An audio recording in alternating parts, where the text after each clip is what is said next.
सिंहभूम में जो है पार्टियों की जो है दौरा चल रही हैं, लगातार जेबी केसेस भी जन जागरण कर रही है और इसी दौरान जो है आज तुमुंग पंचायत में जन जागरण का आयोजन किया गया, जिसमें जो है तमाम तुमुंग पंचायत के लोग जुटे और समर्थन जेबी केसेस को प्राप्त हुआ। भाग 17 के जीप सदस्य उमुदनी महातो, क्या कुछ इस सभा में आप लोग ने इस गाँव वासियों को समझाया और इस बार क्या कुछ लोकसभा में आप लोग जो है दमखम से लड़ने के विचार में हैं, जैसे त्रिकोणीय लड़ाई होने की बात कह रहे हैं, जिस तरह प्रत्याशी 2 प्रत्याशी हैं और आप लोग जो है इस बार एक नया चेहरा उभर के आ रहे हैं, क्या कुछ गांव वाले एक्सेप्टेंस है और गांव वालों को क्या कुछ समझाने का आज प्रयास किया? सबसे पहले तो जोहार आपके चैनल के माध्यम से सभी दर्शकों को।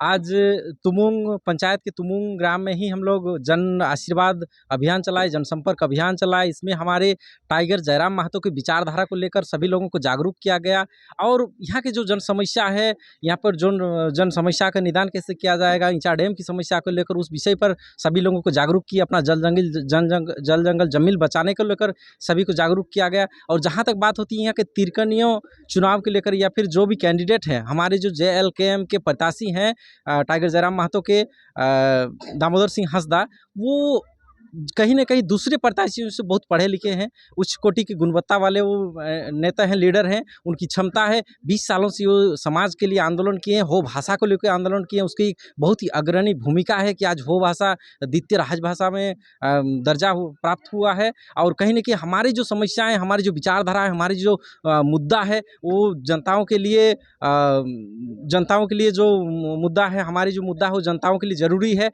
और उन्हीं मुद्दों को लेकर हम लोग काम कर रहे हैं, उन्हीं मुद्दों को लेके हम लोग चल रहे हैं कि आने वाले दिनों में यहाँ के जितने भी नेक्स्ट जनरेशन है या फिर हमारी जो समस्या है उनके लिए झारखंड सुरक्षित हो, उनके लिए रोजगार सुरक्षित हो। यहाँ सबसे बड़ा मुद्दा अभी भी इतने 40% मिनरल्स देने के बावजूद भी झारखंड के युवाओं को रोजगार के लिए भटकना पड़ रहा है। रोजगार की कमी है, पलायन का मुद्दा है। इस सब मुद्दाओं को लेकर हम लोग चल रहे हैं। और जो नीति नियम की बात है वो तो हमारा पहले से ही मैनिफेस्टो में रहा है कि झारखंड में स्थानीय नीति, विस्थापन नीति, नियोजन नीति को लेकर हम लोग काम कर रहे हैं, आंदोलन कर रहे हैं, संघर्ष कर रहे हैं। और उनको ही हमारा प्रायोरिटी रहेगा कि उनको हम लोग कैसे यहाँ के हक अधिकार के साथ वो नीति नियम दिलाएं।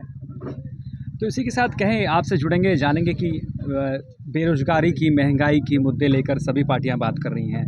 बीजेपी भी जो है यहाँ पे पलायन की मुद्दा उठा रही है, बात कर रही है कि यहाँ पे जो कुजू डैम को जो बनने वाली है उसको हम रद्द करवाएंगे। आप लोग क्या कुछ अलग समझाने की कोशिश कर रहे हैं? नियोजन नीति की तो आप लोग जो है संघर्षरत हैं उसी को लेकर, लेकिन सिंहभूम की जनता जेबी केसेस को क्यों दे वोट, ये चीज़ हो, क्योंकि मुद्दा तो है सेम, लगभग होते ही जा रहा है। देखिए, जो सत्ता में है वो कैसे आपका बेरोजगारी पर कैसे वो जनता के सामने बात कर सकते हैं, क्योंकि आप 5 साल या 10 साल अपने कार्यकाल में आप खुद न बेरोजगारी उत्पन्न कराए, या तो जो विपक्ष में वो कैसे। तो इसीलिए सबसे बड़ा सवाल तो सरकार के ऊपर ही कि बेरोजगारी दर पैदा हुआ तो किसके कारण पैदा हुआ। आज महंगाई अगर इतना हुआ तो किसके कारण हुआ।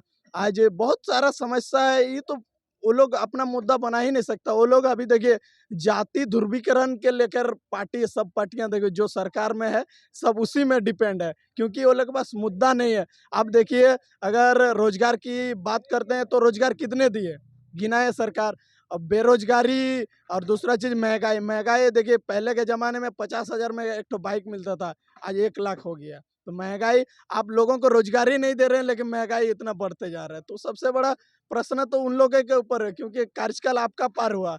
और जहाँ तक बात है पश्चिमी सिंहभूम लोकसभा का बात, तो यहाँ से आयरन पत्थर पूरे भारतवर्ष में सप्लाई होता है, क्योंकि आयरन के चलते ही आज लोहा बनता है। आज लोहा पूरे भारत में टाटा स्टील सप्लाई करता है।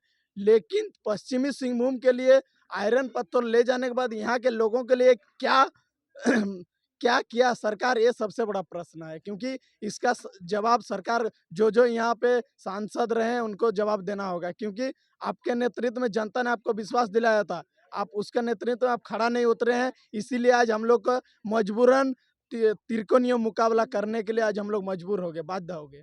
तो इस जनजागरण में महिलाओं ने भी जो है अपना भागीदारी सुनिश्चित किया। इस गांव में महिलाओं भी जो है सामने आई, जुटी और जो है जो इतने प्रवक्ता हैं उनको सुनने का प्रयास किया। क्या कुछ समझें और इसी जनजागरण में, और क्या कुछ समझ में आया टाइगर जयराम महतो को लेकर? वो दादा अपना मतलब क्या नियोजन नीति उसके बारे में बताए।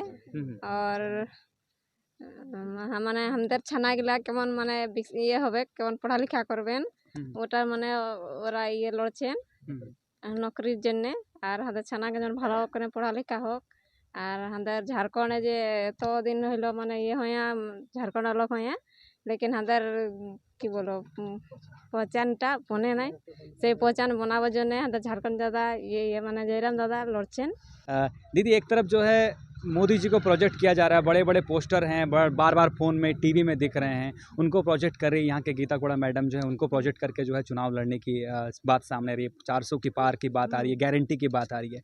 उनके सामने जयराम महतो कितना सशक्त हैं यहाँ के लिए, कितना लगता है कहीं बौना तो नहीं है? नहीं, सशक्त तो है। देखिए, वो एक शिक्षित युवा है, वो नीति नियम बना सकते हैं, वो पढ़ा लिखा एक युवा है। देखिए, आज हम लोग रोड में भी किए, रोड रास्ता कंपनी सब में किए, लेकिन हम लोग सके नहीं, इसलिए आज हम लोग को विधानसभा जाना पड़ रहा है लड़ने के लिए, क्योंकि वहाँ जाएंगे तभी हम लोग लड़ पाएंगे। ये लोग से, ये लोग के पास इतना शक्ति है कि ये लोग लड़ता है पावर का यूज करके, और हम लोग के पास पावर नहीं है, इसलिए पावर के लिए हम लोग को विधानसभा में आज जाना पड़ा। और जयराम दा कर सकते हैं, वो चीज़ कर सकते हैं।